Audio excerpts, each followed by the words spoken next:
Okay, good morning. Who has not heard anything about what Internet of Coins is?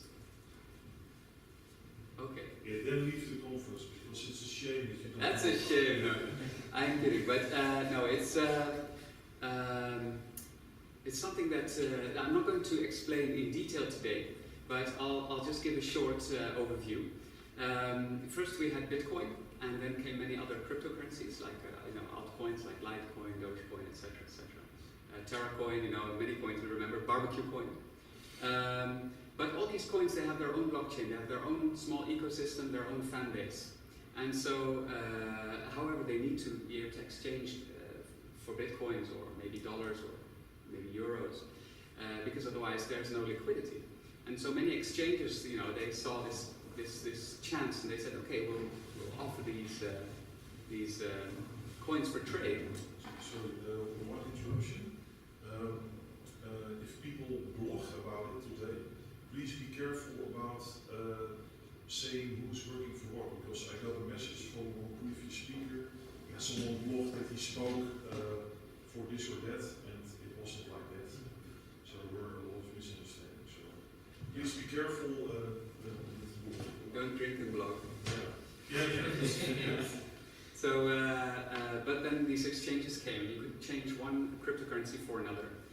But soon people started noticing that these exchanges, they sometimes run off with your money, other times they can't help it, they just lose your money, or something bad happens. So They just disappear. Or they just disappear, yeah, it's poof. And so generally it's more and more agreed upon in the forums. Something needs to be done about that. At least there needs to be more options. And so people are looking into decentralized ways of exchanging currency. There's also multi-signature solutions so that at least exchanges cannot just go and steal money. And I think all these things are good developments. And we also started a project, Robert and I, and got a small team together. It's called Internet of Coins. And what we want to do is see how we can turn all these cryptocurrencies into something like an internet. Because if they all stay only in their own ecosystem and are isolated from one another, then they'll never become realistic markets. And so, however, just like in the spirit of the internet and in the idea of Bitcoin, if we can make this completely decentralized, then it would give rise to a whole load of new possibilities. And we're not the only project with this kind of vision. There are some other projects, for example, SuperNet and BlockNet. And they are also doing these things in their own way. So this is just a very short introduction of what Internet of Coins envisions. And we would also like to see their technologies that they're developing being integrated together so that we can just find out what works best and in the end which technologies can actually perform for a larger scale. Well, we have a lot of support from Bitalo, of which Martin is also here today. And without their support, we wouldn't have gotten this far. So we are very thankful for that. First, I'm going to talk about something else, and that is hawala.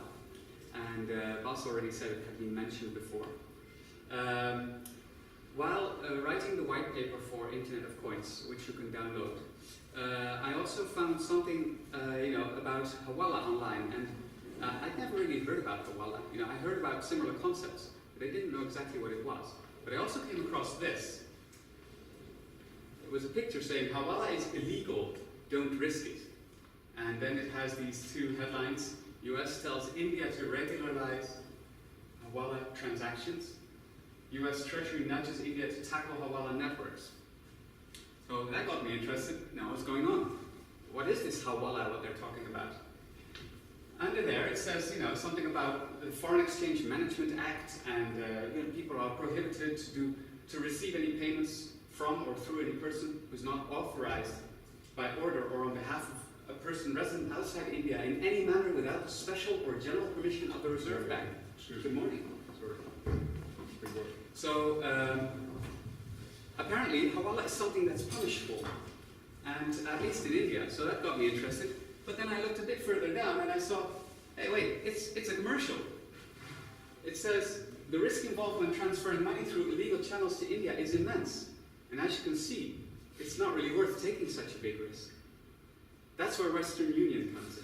So it's like, okay, well that's an interesting commercial. I've never seen those here in the Netherlands, but apparently in India this works.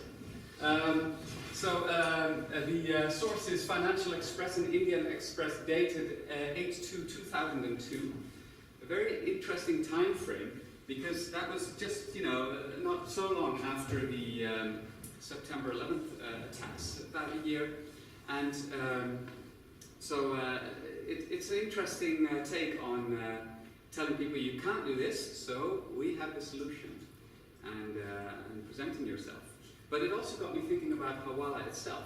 And the definition of hawala, if you look at Wikipedia, is it's apparently Arabic, it means transfer. And it's an informal value transfer system based on the performance and honor of a huge network of money brokers. So the locations is Middle East, North Africa, Horn of Africa, Indian subcontinent, operating outside of or parallel to traditional banking, financial channels and remittance systems. There's these brokers in the network, they're called hawaladars, and it's the transfer of money without actually moving it. And so they call it money transfer without money movement. Interesting. So how does that work then? Let's first just take a look at this. There's a customer, A, and he approaches a hawala broker, X, in one city, and gives a sum of money, which is the red arrow, that is to be transferred to recipient B. So the recipient B could be anywhere in the world, anywhere else, another city, another country, and so the money can be transferred over a long distance. But this is not just sent in an envelope. So how did they do this? They specify something like a password that will lead to money being paid out. Those are the blue arrows. So the password is given to this broker, the broker gives it to that broker, and also the password is passed straight from A to B. And now B can use the password to retrieve money from that broker, that hawala broker.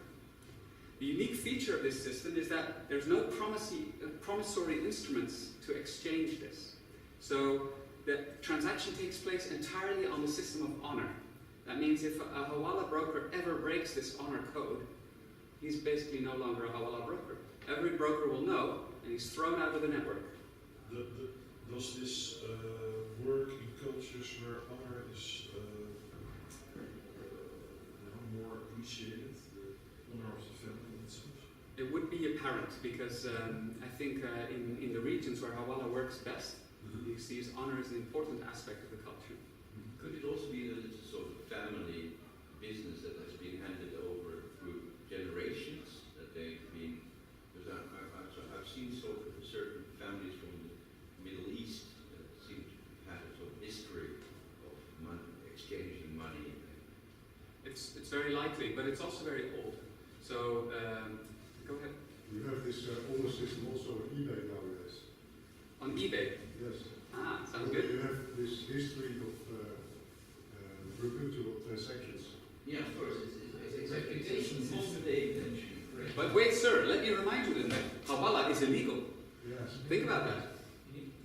Okay, so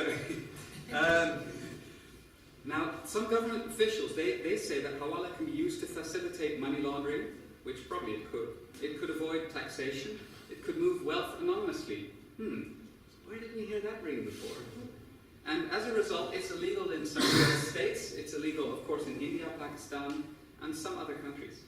And after the September 11th attacks, the American government suspected some hawala brokers may have helped terrorist organizations. Blah, blah, blah, blah. So what they did was that they actually did some arrests. For example, in November 2001, the Bush administration froze the assets of Al-Barakat, a Somali remittance hawala company used primarily by a large amount of Somalian immigrants. And many of its agents in several countries were initially arrested, although later they were freed after no concrete evidence against them was found. Also, the last representatives were taken off the US terror list only in 2006, which is 5 years later.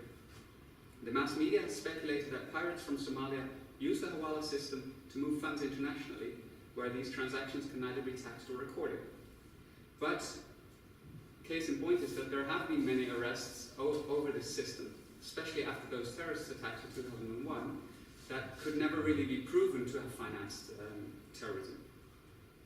So there's a lot of people that have researched this system, and they emphasize that the overwhelming majority of these systems and these informal networks are being used for legitimate purposes. So the hawala system is not as bad as it looks, and sadly it has led to a lot of controversy.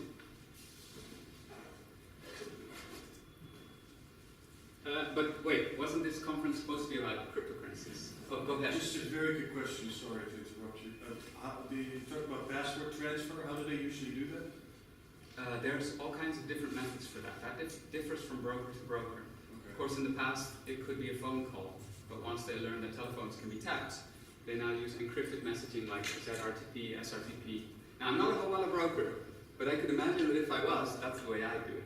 I forget in the old days they used to have like a dollar note that was cut into pieces.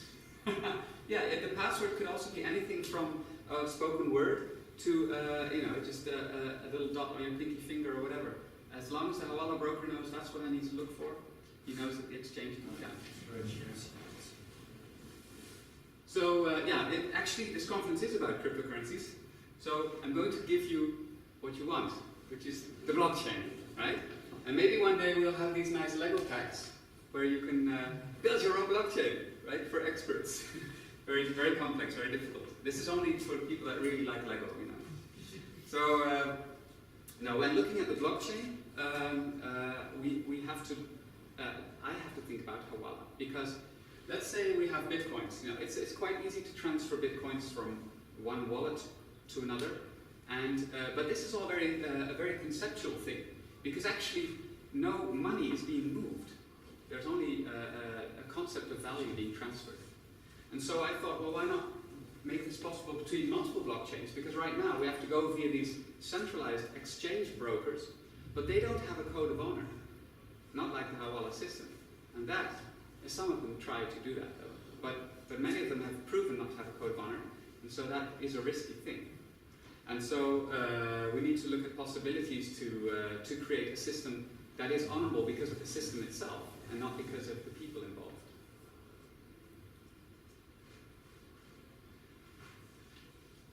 There's several projects underway to try and get this done, and we're going to look at a few methods. We're going to just explain a few methods that are going on. You probably know some of them already, maybe you know all of them already, and then I will tell you the way we want to do it with the Internet of Coins. First, look at atomic transactions. Now, atomic transactions are basically scripted so that you can let loose some bytecode on a wallet, and the transaction will be done for you. And this scripted bytecode is encrypted in itself. It's very, very complex and difficult to manipulate. And so this is quite a solid way of trading the one cryptocurrency for the other, as long as they have reasonably compatible blockchains. There are some issues there, because how are you going to make sure that these blockchains can communicate with or against each other? Usually this goes via the user right now. So the users agree to lock an amount of bitcoins on the one chain, and lock maybe an amount of litecoins on the other, and then the transactions are done, and the value is released at a certain time. Now, there's also already projects underway to try and automate this, and SuperNet is an example. They're trying to automate the idea of atomic transactions and create a kind of crypto coin ecosystem where they pull in one coin at a time, and each time they've pulled in one of these coins and changed the source code of that coin can participate in the SuperNet. So, what's the good thing about this atomic stuff? The pros. It's reversible at every step of the way. So if it turns out that one of the parties does not send across the value, then the atomic transaction can be reversed. But also, you don't need a third party. So in general, this could be done on blockchains only. The cons, however, are that every cryptocurrency that wants in needs some kind of adaptation, especially many of the spin-offs that are sometimes not very well coded. And you could say, well, we don't want those anyway, but there are fan groups that really make something out of this. To name an example of a simple cryptocurrency that started out as an initial clone is Dogecoin. And its value is not so much in its innovation, but its value lies more in its community. And apparently, some people don't believe in that, but apparently until now we've seen that it can fare reasonably well, at least for a time. And I think if we want to give these coins a chance, we'll need to look beyond atomic in case you have an incompatible system or an incompatible blockchain. And sometimes also cryptocurrencies are difficult to adapt. Take for example Cora coin, where there was a bounty on having the adaptation of the coin done by CIYAM, which is a group trying to create a nice atomic transactions system. Also without liquidity, this idea is doomed to fail. So there will need to be, again, platforms, social markets where people offer and put their asks and bids, and if there's not enough liquidity there, atomic transactions will not be a success. Then we have the federated exchange. Here I have a little picture of the Federated States of Micronesia. Thought that would fit with the federated idea. All these tiny little islands. But when you do things in federated fashion, it looks a bit like centralized. So what we see with a lot of exchanges now is they also look a bit federated, but the difference between these exchanges as we have them now and a real federated exchange is that these exchanges are not really working much together yet. They're a bit careful because of course they're also each other's competitors. So in a federated scheme, you actually have a system that creates small centralized nodes for small communities, and these nodes are also all connected. So you have like master nodes and clients, as it were. Looks a bit like what email is today. Email is reasonably decentralized, but in practice it's often federated. So you have big players like Google and Hotmail and other big email contenders like Lavabit that now had to shut down. And they form a federated system with big servers and clients, and these servers are all connected and speak the same language and work together basically to have this email system running. Does this federated exchange mean that there is like one shared order book? Ideally, yes, but in practice, most often no. So if you look at, for example, the open transaction system, if you set up an open transactions node for a group, then they can basically launch all kinds of ideas of currency in there. So they could launch their own new local cryptocurrency, but it wouldn't really be a cryptocurrency, it would just be a currency. They could issue their own local tokens. And open transactions is being designed to be as interoperable with other open transactions nodes as possible. So a real federated system is possible with open transactions. But it also involves some level of trust, which is not always bad, but in the crypto scene, it's something that we generally frown upon because trust can be abused. And so that is also the downside of a federated setup, is that the power lies in the hands of a few, again, players. And failure can occur of nodes, just like we see with email. If a server goes down, Lavabit, for example, I had a Lavabit address. Edward Snowden had a Lavabit address. And from one day to the other, I got a small email, tomorrow we're closing, because the government has ordered us to do something that we're not allowed to talk about, so we're closing. And I was like, well, it's not my government, it's the American government, but nevertheless, I was part of an American node, and that node was taken down, and then I had to quickly get a new email address. So that's the danger of a federated system. If I may add a little bit on the open transaction stuff, I'm a developer from open transactions, by the way. We're going to address the moving of assets from one node to the other nodes and via the bitching, hopefully somewhere in the summer, via voting pools and other things. Yeah, I'm also following sometimes your updates, and one moment you said that we're now integrating the cryptocurrencies, and I think it's a very good thing because we're always going to have some centralized business. We're always going to have also federated business, and it's not per se bad. Sometimes federated business works very well. It's quick to set up. If you do have trusted groups, it's very good for a local market. So there's a need for a good federated system. And until now, open transactions is the only one that's truly objectively federated. And I think that's something I really look forward to seeing that become more and more part of the bigger scheme. So the pros are easy to implement, and it's a quick solution for communities. And I see many communities that don't know anything about cryptocurrencies, and it's going to take a long time to teach them. And with open transactions, it would become a whole lot easier.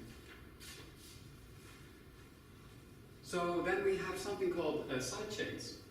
Now sidechains is yet another way to try and integrate many different cryptocurrencies, but it does it a bit differently, because sidechains, the basic premise is that, well, the current altcoin implementations, we don't really want them anyway, because you have to have different blockchains. They can get problems with mining, and if we hook everything to the Bitcoin ecosystem, it's very easy to transfer value from the Bitcoin blockchain to a sidechain of Bitcoin, because you can park the Bitcoins in a kind of stasis and release them in the sidechain.